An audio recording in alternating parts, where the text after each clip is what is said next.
Aujourd'hui, on va comparer une reverb analogique, donc la Element d'Anasounds, avec des émulations de reverb à ressort, mais aussi des reverbs qui ont plusieurs fonctions. Des multi-effets reverb. Des multi-effets reverb. Mais toujours en fonction Spring. Toujours en fonction C'est-à-dire Spring. qu'on n'écoutera même pas ce qu'elles savent faire d'autre. Non, on va pas passer les 11 presets de Non, pas les 11 presets. Mais Electro-Harmony. on peut se dire, tiens, il y a ça aussi qui est cool. Non, moi je veux pas le savoir. Toi, tu veux pas le savoir. Moi, ce qui m'intéresse, c'est du Spring. Ton Spring, il ressemble à quoi?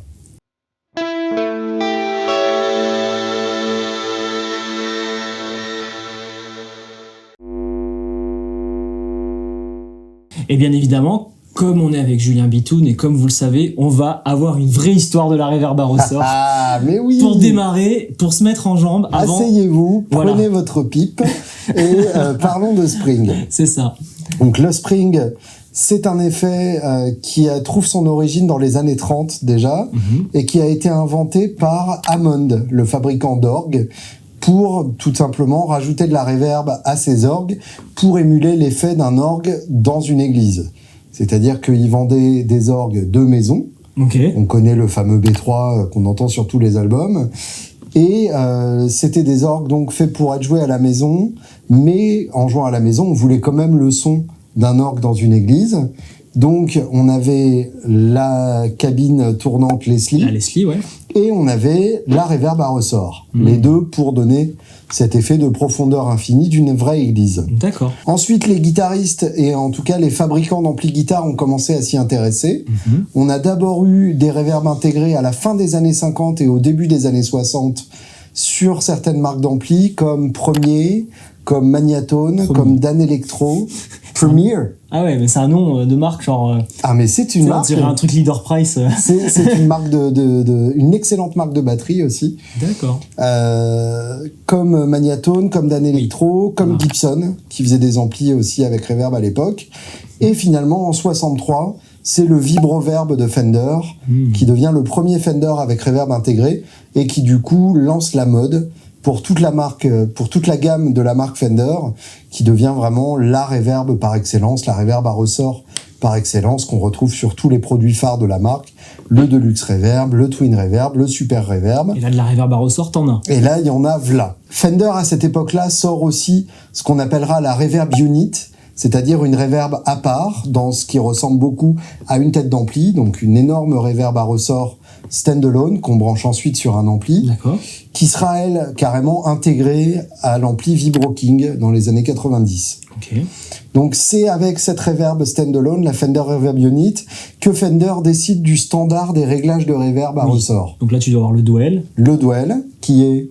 donc le temps, on va dire un peu, en quelque sorte, c'est la coupure. C'est ça. La coupure, c'est la quantité d'injection de signal dans ce ressort. Puisque, il faut le rappeler, là où la plupart des reverbs peuvent avoir un réglage de temps, c'est-à-dire de longueur de reverb, avec une reverb à ressort, c'est pas possible. C'est pas possible, c'est physique. Puisque ça dépend de la longueur du ressort. C'est ça. D'où les 3 modèles de la Element, le bon, la brute et le truand, avec donc les 3 tailles de ressort différentes. Et c'est même pas pour les 3 temps, c'est pour les 3 richesses harmoniques. D'accord. Mais ça mais ça joue un petit peu sur le temps, ouais, c'est vrai. Donc le Dwell. Ouais. La tone. Qui décide de la profondeur. La tone, qui fait donc une reverb plus sombre ou plus brillante. Voilà, c'est ça. Et enfin... peut-être le mix. Le mix, ouais, le exactement. Mix à l'époque, ouais.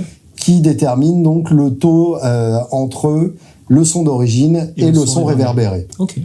Donc avec ces 3 réglages, on a à peu près la possibilité de régler toutes les spring reverb qu'on a face à nous, puisqu'ils ont quasiment tous gardé ces 3 réglages à la Fender. Certains ont fait un tout petit peu plus, mais en gros avec ces 3 réglages-là, on retrouve donc la Reverb Unit Fender, qui ensuite se retrouvera émulée dans différents multi-effets reverb. Les années 80 évidemment amènent les racks de reverb. Lexicon en premier, où là on a des reverbs beaucoup plus numériques, beaucoup plus imaginaires, qui ne sont pas censés reproduire des vrais reverbs. Et puis dans les années 90, on a un retour à un son plus organique. La reverb à ressort fait son grand retour. On redécouvre la musique surf des années 60, qui est la musique à spring reverb par excellence.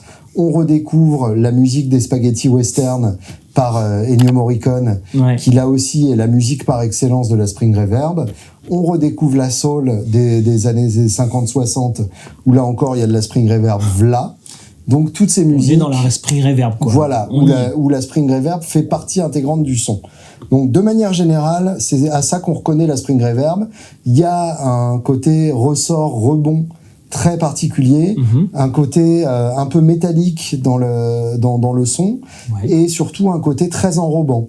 C'est-à-dire qu'une spring reverb n'est pas juste là pour entourer le son de manière jolie, comme peut l'être une reverb hall ou room ou plate, retour dans qui va juste légèrement entourer le son et le rendre un peu plus mouillé et un peu moins sec. C'est pour ça que tu retrouves ce genre de reverb dans les simulations d'ampli, pour donner une profondeur dans la pièce, etc. C'est ça. Mais tu ne retrouveras pas une spring là-dedans. Alors que la spring reverb s'entend comme un effet à part entière. Oui, on est d'accord. Quand on utilise une spring reverb, c'est pour avoir un son bien particulier, qu'en général on mettra assez fort en termes de mix, parce qu'on veut l'entendre. Ah oui, là c'est un effet à part entière. Voilà. C'est un peu la fuzz de la reverb. Ah, j'aime bien ta comparaison. C'est pas mal, non ? Ça me plaît d'autant plus que j'aime autant, presque autant la fuzz que la spring reverb. Donc effectivement, presque autant la spring reverb que la fuzz, si on est honnête. Finalement, la fuzz, on l'a créée. Ce n'est pas le son d'un ampli, c'est un instrument à part. La spring reverb, c'est le même principe. Complètement. Ça n'existe pas dans la nature. Bien sûr. Peut-être que tu veux justement qu'on fasse un petit abstract sur comment ça fonctionne, une spring reverb ? Allez, vas-y, explique-moi. Simplement, on va essayer. On a des transformateurs qui vont prendre ton signal de guitare et faire vibrer les ressorts. D'accord. Et de l'autre côté, tu as un autre transformateur. Alors, c'est pas vraiment des transfos, c'est des transduceurs qui vont capter la vibration et retransformer ça en signal. Et donc, tout simplement, on le sait que dans un ressort, tu as une propagation mécanique qui engendre un retard dans le temps. Le fait que ça vibre, ça vient pas instantanément comme la lumière. Enfin, ça a quand même une vitesse. La lumière, le son, ça a une vitesse. Mais là, ça passe dans de la mécanique, donc c'est plus lent. D'accord. Et c'est comme ça que tu crées ton retard. Excellent. Et le fait qu'il y ait plein de rebonds, ça crée des mélanges de signaux intéressants. Le côté enroulé. Le côté enroulé, on peut dire ça. C'est le fait que ça rebondisse tout le temps, en fait. Ouais, d'accord. Et donc, voilà, en théorie, ça les fait vibrer, mais vous ne les verrez pas vibrer. Alors, peut-être avec un microscope. Alors, on m'a mis le défi, je ne sais pas comment y arriver, de les faire vraiment vibrer. Mais ça risque de sonner assez spécial. Beaucoup de fuzz, peut-être. Beaucoup de fuzz, peut-être, c'est ça. Ok.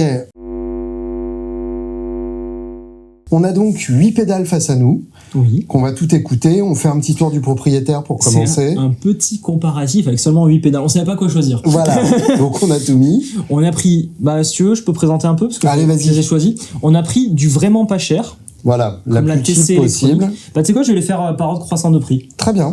Donc la Drip de TC Electronic, donc marque danoise, qui est très, très connue pour ses modèles pas très chers et les modèles signature qu'il peut faire avec, par exemple, Petrucci, des choses comme ça. C'est le seul. Hein. Ah, c'est le seul. Ouais. Ah, d'accord. Je sais pas, Ils sont très connus pour leur modèle Petrucci. Tu sais, oui, mais les tone print, c'est ça, c'est ça, c'est le tone print qui fait connaître Tessie, et le fait que ce soit pas cher, industriel, à 99,99% sûr que c'est du made in China. Oui, alors, ils sont connus pour ça maintenant. Faut pas oublier quand même que TC Electronics, c'est un héritage assez glorieux. Bien sûr. C'est le délai 2290, qui était le délai en rack par excellence, qu'utilise The Edge d'avant. Et c'est la pédale de chorus que tout le monde a utilisée pendant 25 ans. C'est ça. Et puis après, ça s'est barré en couille. Je te propose qu'on l'écoute, et après on fait non, d'accord. Moi, je veux que tu nous expliques tout d'abord, parce qu'on va oublier sinon entre-temps. Ok. Donc celle-ci en premier prix. Ensuite, on passe chez la Electro-Harmonix Ocean 11. Ocean's 11, c'est pour ça qu'ils ont pas eu les avocats. Ah non, c'est vraiment ça. Ok, donc... 11 parce que 11 précède de reverb différents. Du coup, c'est descriptif, ça passe. Ouais, c'est ça. On en parlera avec les avocats pour voir. T'inquiète. Du coup, là-dedans, il y a plein de modes, mais nous, on s'intéresse au spring. Voilà, donc c'est pour ça que je trouvais ça intéressant. C'est une pédale pas très chère, avec beaucoup de modes, et il y a eu un gros buzz autour de cette pédale, donc c'est le moment de l'écouter et de voir si ça vaut vraiment cette hype. À noter que sur la Drip, on a les 3 réglages classiques de la Reverb Unit. Là, on a un time. Ouais, c'est le duel, je pense. c'est probable qu'ils se transforment en duel sur le preset. Ils ont dû mettre time parce que ça correspond un peu à tous les ça trucs. marche pour tous les autres, ouais c'est ça. Ok, ensuite par ordre croissant, on arrive à la Math Professor Silver Spring. Donc là on était à 135, là on est à 175 €. Donc là on est en Finlande. Les 3 réglages habituels, donc là ils l'ont appelé time aussi, ils l'ont appelé Noël. Reverb, ça doit être le mix. C'est le mix, ouais, tout à fait. Voilà, donc technologie FV1 a priori. Alors explique ce que c'est que le FV1. Le FV1, c'est le DSP cher mais pas cher des ingénieurs dans les pédales. C'est-à-dire cher mais pas cher. Cher parce qu'en production, il va te coûter cher. Ouais. Pas cher parce que tu as juste à télécharger des codes et à les réutiliser. C'est-à-dire qu'il n'y a pas besoin de savoir programmer trop, quoi. Ouais, si t'es pas honnête. Ok. Si t'es honnête, tu peux programmer ton truc. Ok. Et là, donc, quand on entendait un peu avant, il y en a qui ont repris directement les codes existants. Alors, je sais pas, mais ça m'avait choqué sur la Earthquaker Devices Dispatch Master, c'est ça. C'était exactement les codes que tu as en démonstration dans la puce. D'accord. Mais après, ils ont su les associer. Oui, bien sûr. Donc c'est un peu ça le défi, on va dire. Ensuite, on a la JHS Spring Tank qui est à 211 €. En prix d'import, je pense que ça doit être 199 $ là-bas. Donc voilà, il y a pas mal de réglages. On dirait qu'il y a un boost intégré, qu'il y a 2 tanks de reverb simulés avec le... C'est ça, tu peux passer d'une longueur à l'autre. Ouais. C'est ça. C'est toujours du numérique. D'un mix à l'autre. Là, c'est 2 réglages de mix. D'accord. La longueur, elle est là. Profondeur est là. Ensuite, on a un boost. Donc le boost, il est actif tout le temps dès que tu allumes la pédale. Alors, le boost, il est actif dès que tu actives la pédale. Et là, on est en unity gain à peu près. D'accord, très bien. Donc, en fait, il y a toute une moitié du boost qui sert à rien. Oui, tu peux démarrer à l'unity gain, c'est clair. Bah oui, c'est ça. C'est plutôt utile. Bon, après, tu sais, quand tu veux faire le truc, genre ça puisse couper le volume au cas où t'enlèves ton jack, je sais pas. Tu dis ça pour justifier parce que t'as fait la même connerie sur la tienne. Oui. Mais en même temps, c'est que c'est compliqué de faire autrement. Bah oui, je me doute. Donc voilà, on aime bien JHS en général, ça peut être intéressant. Et puis là, le fait d'avoir un deuxième foot switch pour passer d'une longueur à l'autre, c'est pas idiot. Ça permet d'avoir d'un mix à l'autre, pardon. Si c'est bien fait, c'est cool. Ça permet de passer d'une reverb discrète à une reverb extrêmement marquée. Voilà. C'est pas idiot. Je devrais lui piquer l'idée. Juste une chose, Spring Tank, donc c'est un jeu de mots, puisque le tank de reverb, c'est la boîte dans laquelle on trouve le ressort. Et là, donc, il a dessiné un petit tank. C'est ça. Voilà. C'est un beau clin d'œil. Il est malin quand même, Josh. Ah, bien sûr, il s'embête pas. Il prend ce qu'il peut prendre. C'est l'humour du Kentucky. C'est ça. On arrive ensuite à la Catalin Brent Topanga. Ouais. Qui, elle, c'est sûrement très fortement du FV1 en même temps.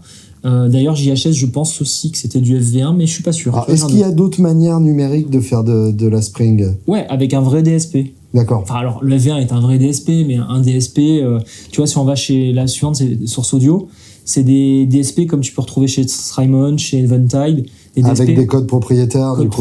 Tu pars de rien, quoi. Ouais, d'accord. Tu fais ton hardware toi-même. La FV1, ce qui est bien, c'est que ça intègre des choses qui sont assez faciles à gérer. D'accord. La Topanga, donc, qui reprend les 3 réglages plus un boost. Ouais, ok. Il y a un volume. Ouais. Ok. Ensuite, donc, c'est laquelle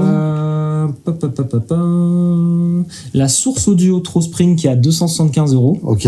Donc j'ai passé le NAM avec eux à côté il y a 2 ans.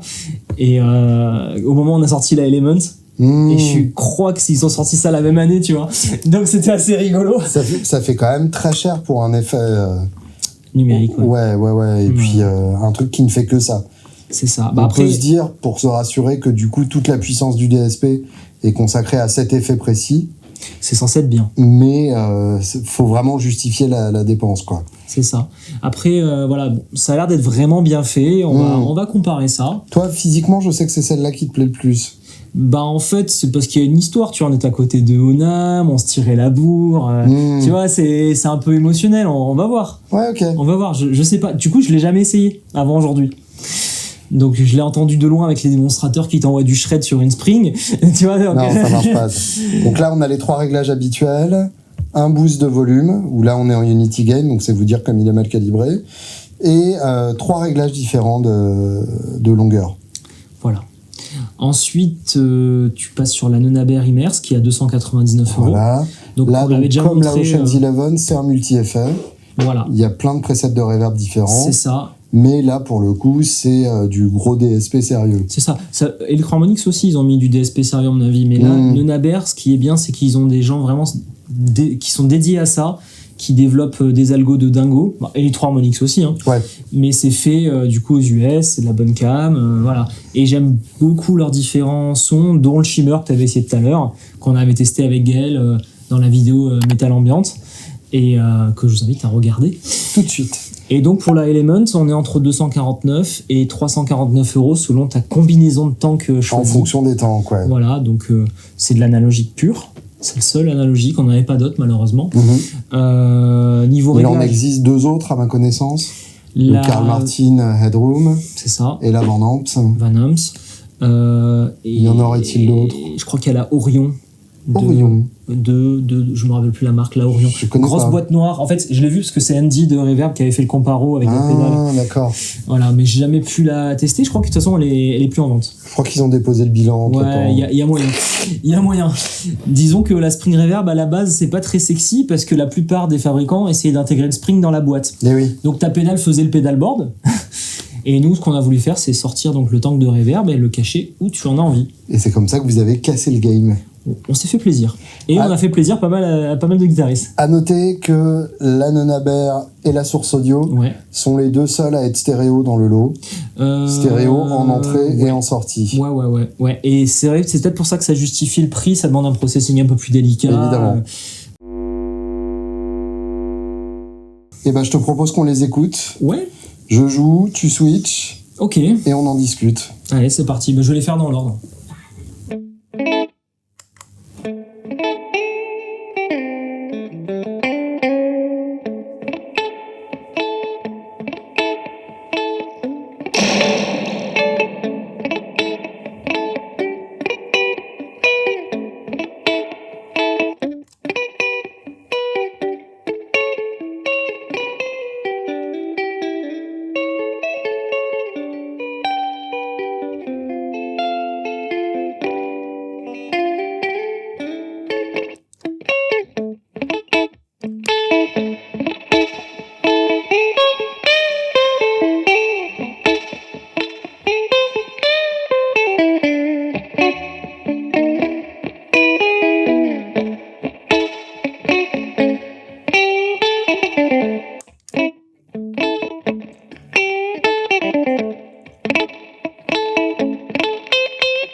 Ok.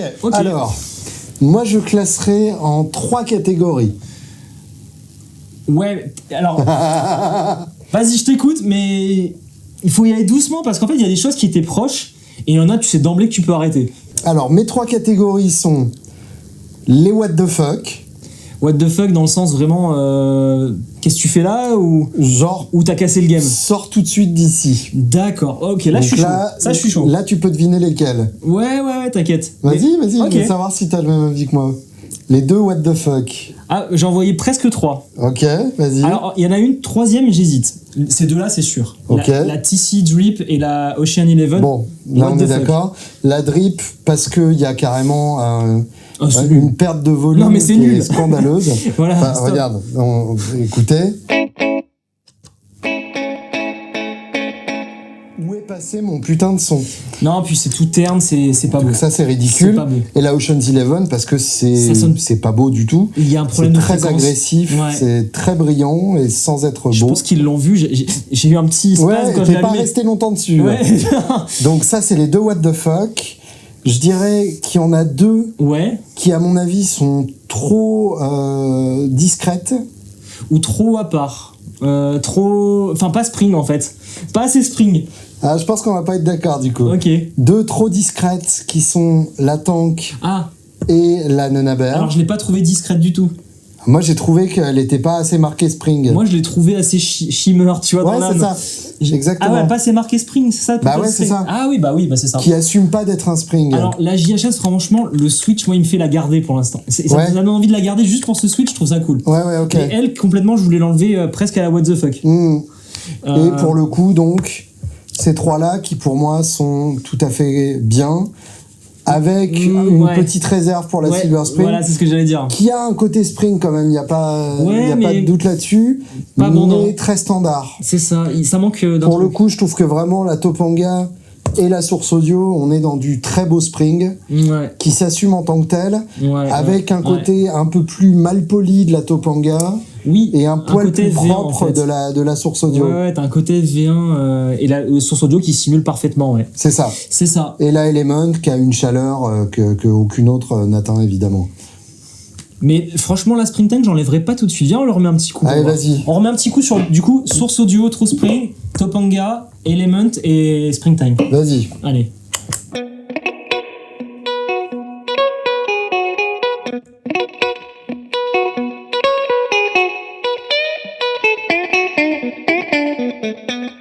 Beaucoup trop calme. C'est vrai. Elle est beaucoup trop polie. On dirait qu'elle se retient. Ah, elle s'excuse d'être là. Ouais, c'est ça. Elle est genre, si tu veux, je te fais un peu de spring, mais ça, je veux pas déranger.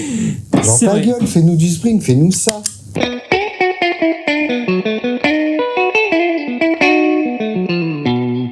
Là, en plus, on est à midi sur tous les réglages. Oui, on peut alors que pour atteindre un résultat moindre sur la JSS, on était à 3/4 sur les réglages.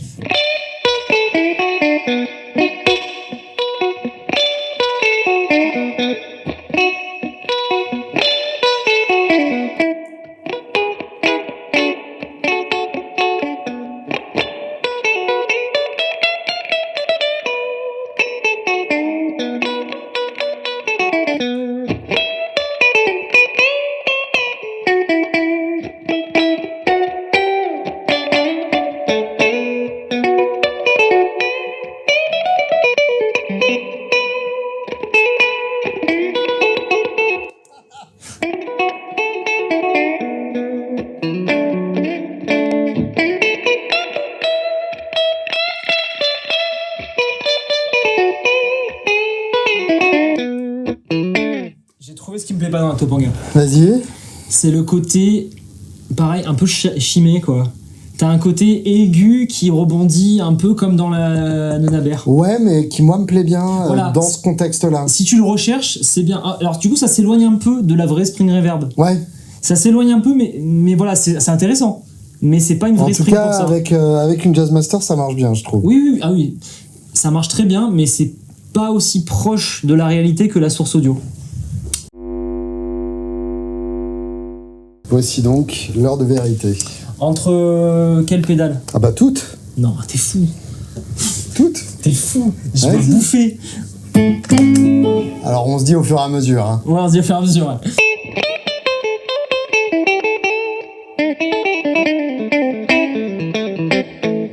Je suis déjà paumé, ça y est. Mais oui, c'est sûr. Mais en plus, je t'ai fait un piège. Bon, on reviendra dessus plus tard. On revient dessus plus tard. Celle-là, elle est dure. C'est la maths professeur? Ouais. Bien ouais. Ok.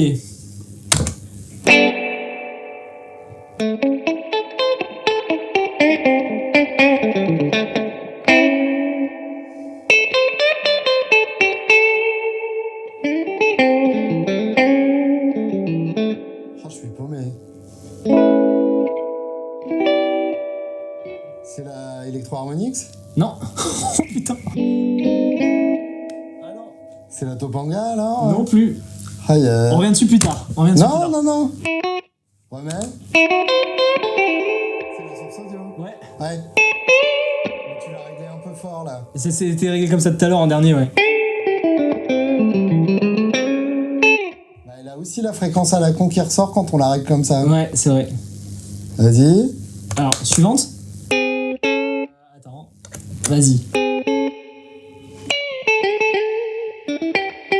Là, c'est la Electro-Harmonix. Yes. Non, c'était la Nonabert. C'est la Nonabert? Attends, fais voir, il y a un truc qui me perturbe. Joue.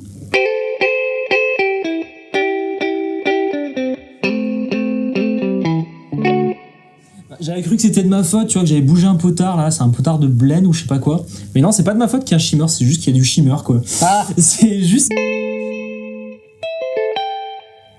Ok. Ok, donc c'était la Nonabert. Bon. Toujours pas, du coup. Toujours pas, hein.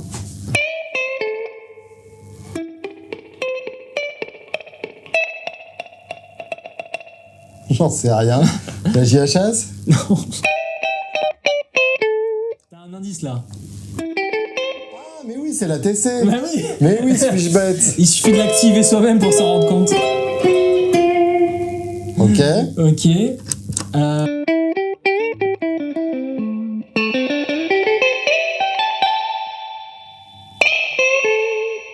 Ah, c'est la Electro-Harmonix, ça. Exactement. Ah. Ouais.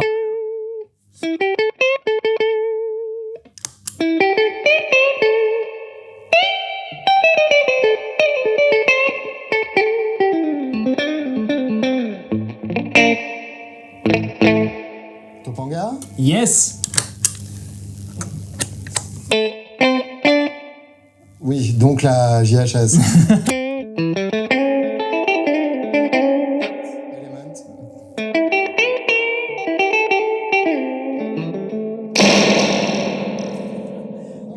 Tu t'en es quand même très bien sorti. C'était pas facile. Ouais, l'exercice est vraiment pas facile. Ce que je retiens, c'est que les yeux fermés, on entend quand même la fréquence à la con dans la source audio. Ouais. En gros, ces trois-là, on entend quand même la fréquence à la con. Donc la fréquence à la con vient des processeurs propriétaires. D'accord. Donc les gars, ils l'ont voulu. Par contre, dans les FV1, ça t'a plu. Oui. Finalement. Oui, Il y a un la truc personnalité sur cette puce. des FV1 plaît plus, je pense. Bah, cette puce, en fait, comme elle a été bidouillée par plein de fabricants, ça plaît. Au final, il y a des algos qui se mélangent et ça finit par faire quelque chose. Très bien. Ok, alors mon choix définitif. Ouais.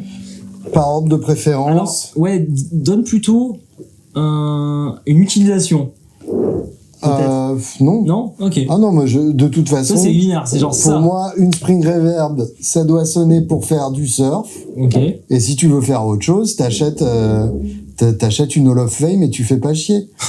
Donc bon, la Element hors jeu, puisque de toute façon, c'est celle que je veux, et en rack, s'il te plaît. C'est une bonne idée. Je dirais Topanga en premier. Ok. Difficile. Peut-être en même temps. Quand même la JHS en deuxième. Finalement, tu vois. Ne serait-ce que pour cette ce switch, fonction-là. En fait. Ouais. Et je vais devoir rajouter ça sur la Element. La Immers en troisième. Parce qu'il y a le côté multi-effet et le côté stéréo. Ouais. Donc pour le côté couteau suisse, c'est pas plus mal. Ouais. La Silver Spring ensuite.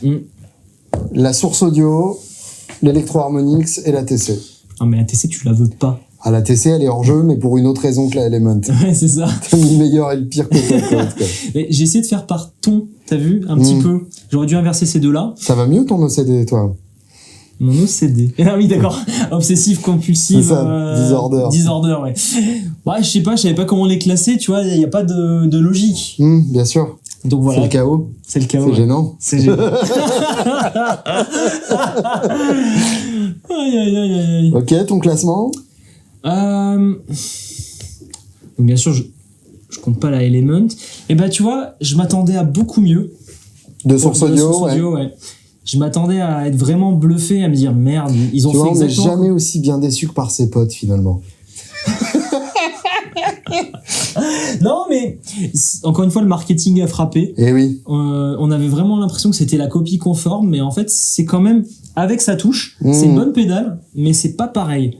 Donc, pour le coup, elle est bien sur les réglages plus discrets. C'est ça. Mais dès qu'on la pousse un peu, le bas blesse. Moi, je reste sur la Spring Tank. En premier ? Ouais, en premier, ouais. Ok. Vient ensuite la Imers pour toutes les fonctionnalités. Parce que là, j'aurais pris la Spring Tank si vraiment je voulais un format compact sans les ressorts où j'ai du spring, et voilà, du spring. Et sinon, si je voulais pouvoir faire autre chose, j'aurais pris la Imers. Ouais, d'accord. Et la Topanga, ouais, j'aime beaucoup, mais il y a cette fréquence qui, moi, me gêne. Ok. Et le reste, non, j'en veux pas, en fait. Le reste, c'est tout de la merde. C'est pas de la merde, mais j'en veux pas. J'en veux pas. Ok, très bien. Donc voilà. Eh ben, à vous de nous dire ce que vous en avez pensé dans les commentaires, laquelle vous prendriez pour aller sur une île déserte pour faire du surf, et surtout, quel est votre spring reverb de prédilection que nous avons oublié dans ce comparatif. Il y en aura forcément. Il y en aura forcément 15. C'est ça. Merci à toutes. Bonne semaine. À bientôt.